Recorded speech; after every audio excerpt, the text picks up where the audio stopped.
Tell me why you're here today.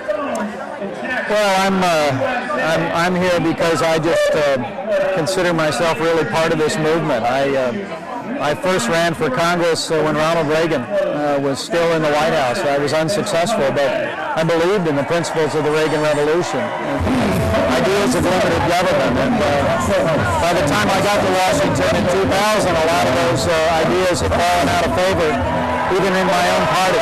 But to see our party coming back to those principles, to see this enormous outpouring of public support for those ideas is encouraging. Is the message getting back to the communities in America, to the Republicans that are in office, and telling them to be strong, stand firm, that America's with them? It really is. I've got to be honest with you. When we were back in control of the Congress, I spent a lot of time battling against big spending by members of my own party. But it's really changed. Members have grown more bold, more convinced. The American people are committed to those old-fashioned Republican ideals of fiscal discipline and limited government. That's why we see Republicans coming together the way we are on Capitol Hill. It's amazing. A lot of people are saying that basically it seems like the Republican Party is dead, but conservatism is alive. How can we marry the two together again and let the Republicans understand that they're founded on the principle of civil rights? Well, I think the Republican Party has always and historically been the conservative party in this country since its founding under Abraham Lincoln. But there's no question our party drifted away from those principles in recent years.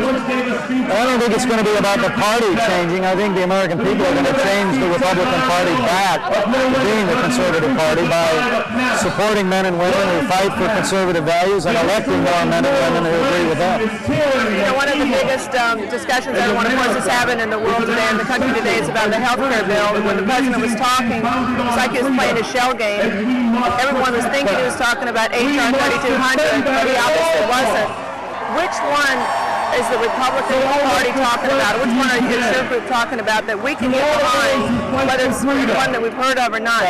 What can we do to help an alternative to that whole monstrosity that's out there? Well, I think Republicans have a broad range of bills and proposals, none of which will set us on a pathway toward a government takeover of health care. All of our proposals are built on bringing more competition to the private market by strengthening choices among private insurance companies.